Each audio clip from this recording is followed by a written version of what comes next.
Before beginning the course material, I thought it would be good for us to talk about organizational behavior, the term itself, what it means. I know a lot of you signed up for the course and read the short course description, but I think it's important, like I said, to take a step back before jumping into the course material and become familiar with the term so that we have the right framework to approach every chapter as we dive into the textbook. So, what is organizational behavior?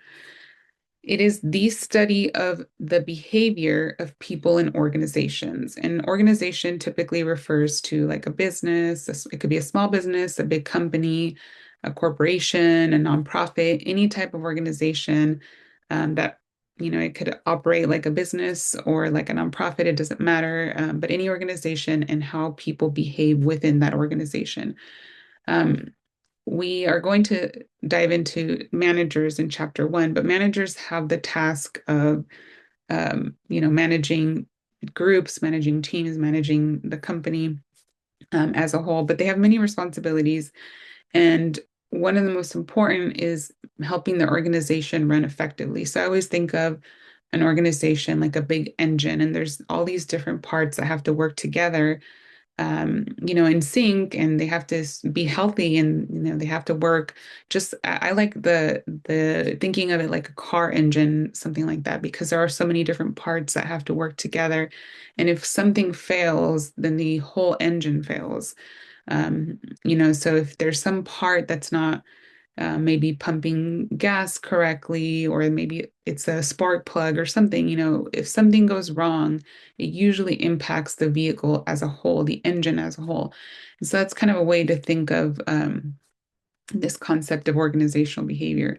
So managers have that task of making sure that the whole organization is running effectively.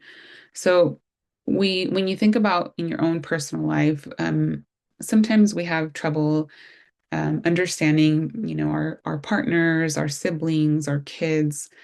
So imagine not only having to try to understand one person's behavior, but a whole company's, whole group of employees. Sometimes it's a handful, sometimes it's hundreds, sometimes it's thousands of employees, and they all interact with one another at so many levels. And so the manager's job is to make sure that as those interactions are happening, that there are systems in place that are allowing for the organization as a whole to work together effectively, and ultimately making sure that the engine is running, in a healthy way. So organizational behavior is often, the acronym is OB. So I'll refer to it a lot as OB in our lectures.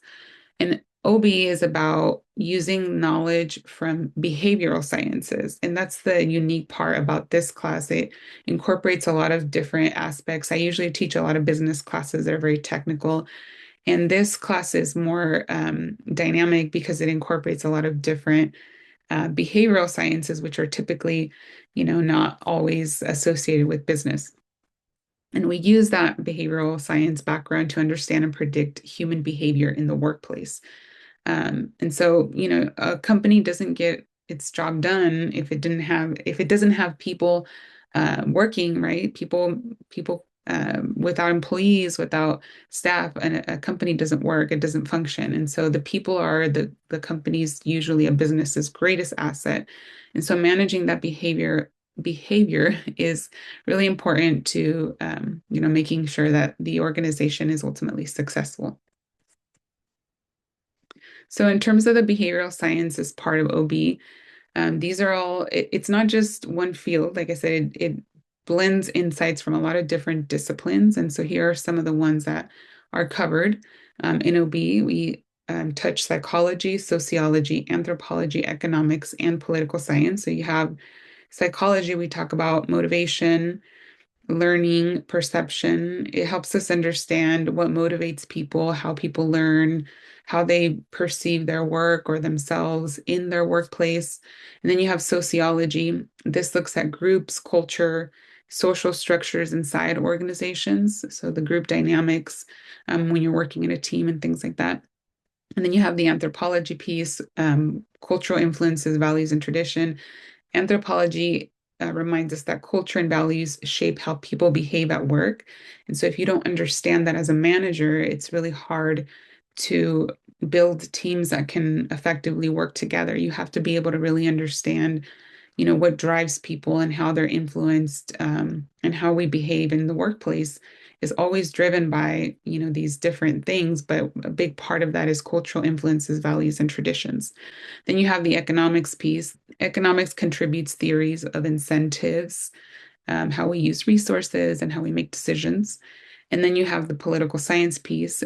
This, think about any workplace that you've been in where you have to deal with politics, power, conflict, and things like that. So political science helps explain power, conflict, and the organizational politics. And then all together, these perspectives give us that richer understanding of workplace behavior.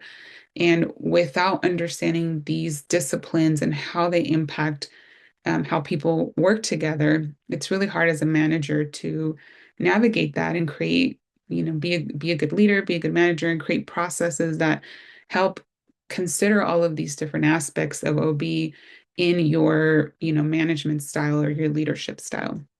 And so it matters because organizational behavioral studies affect people at three levels, and it's an individual, the group, and the organization as a whole. So you have to navigate as a manager all of those things as it relates to the person, all of those things as it relates to how a group is going to work together, what kind of groups you're going to form in the workplace, and then the organization as a whole. And so it's a lot of things to consider. But when you practice and have experience doing it, it becomes more natural. And it helps managers understand and predict the behavior, improve communication, leadership, and decision making, and ultimately just design more effective and humane organizations, places that people are happy working in, that people want to be in, and places that create, a space where people can be really effective and be happy. And I think that's like the goal, right? To create a workplace where people want to go to work. They're happy there because of, their teams, maybe their managers, their leaders, the processes that are in place that make them feel valued. So all of these things together, allow for that goal of always working towards creating that balance. And I don't think anybody can ever be perfect, but it is, I think, when employees see that their managers are working towards something like that, I feel like it does incentivize people because they feel like their organization cares about them. So again, managers who understand OB can better predict how people will respond to change, how they'll motivate employees, design jobs, and create healthier workplaces. So the big idea here is that management is people centered. And I think, going back at the end of the day, every piece of an organization is run by people, and people have to work together. And that is the big piece of OB. Um, and then there's technology, strategy, and structure that also really matter to this particular concept. And without understanding the human behavior side of it, the organization just cannot perform efficiently. So organizational behavior helps managers learn what it takes to build organizations that are not only competitive, but also, like I said, humane and sustainable. Um, and like I said, I think people really notice when their managers or their leaders are working towards creating a space that is not only good for the company, but also good for the employees. And think about situations you've been in, perhaps in a workplace where you feel like your company only cares about money, money, money, or cutting costs, or things like that. And maybe they don't have a process in place. Maybe you don't feel comfortable speaking up. Maybe ideas that you've recommended have been shut down. Maybe you're treated differently. Maybe there's politics and power dynamics that aren't, friendly to people. So things like that are what we're focused on in this chapter. And that's really kind of the high level view of what it is, why it matters, and why we're studying it. And there's two charts that are in the textbook in chapter 1 that you'll have an opportunity to read more about, but I wanted to briefly show them to you. So this is one of them. This is Exhibit 1.8, which is the origins of organizational behavior. And here you can see it has social and behavioral sciences on the left, organizational behavior on the right. And you have the focus on work and organization, focus on management, implication on the bottom, and they're all working towards that organizational behavior piece. So the focus is on applying what we can learn from the social and behavioral sciences part so that we can better understand and predict the human behavior at work. And we examine that behavior on three levels, which is the individual, the group, and the organization, like we discussed. And so the organizational piece is all about understanding the human behavior at work, both again at the individual and the group level. And so this allows us to answer questions like what motivates people to do their best work? Why do some employees step into leadership roles while others don't? Why do groups sometimes resist or even work against their employers? How do organizations adapt when their external environment changes?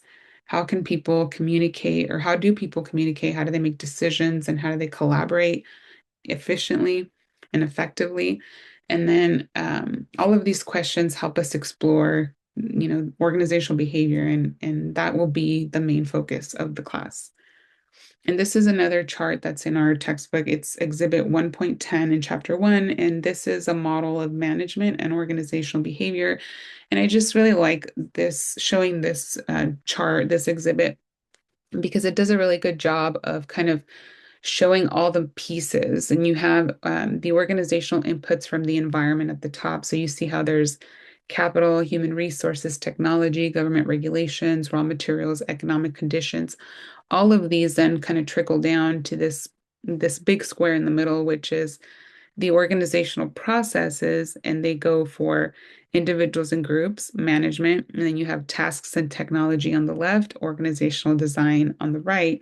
And then at the very bottom, you see that all of that, as that those pieces in the big square in the middle are being impacted by all these organizational inputs from the environment, they have to figure out a way to navigate within these different, individuals and groups, management, the design of the organization, what needs to be done, technology. And then at the bottom is the organizational outcomes piece, which impacts individual performance, group performance, and organizational effectiveness. So all of these, it's a lot of moving pieces, a lot of different things that have to be considered, but understanding them and learning about them will help you ultimately be a better leader, a better manager. And you'll go into any organization or business or job or career, I think, with a different perspective because you understand how um, kind of looking at the big picture from a high level and being more aware of what it is that our bosses are trying to do when we go and start our careers or when we become a boss or a manager ourselves. How do we look at employees? How do we look at, different processes that we put in place? How do we communicate? How do we make decisions? How do we resolve conflict? How do we, increase diversity? I mean, there's so many pieces to it. And I think just understanding it, no matter what you end up doing in your career, it allows you, I think, to bring a more valuable perspective to the workplace, wherever you end up eventually. So anyway, this is high level, what is organizational behavior, and hopefully that gives you a good perspective with which to approach the following chapters.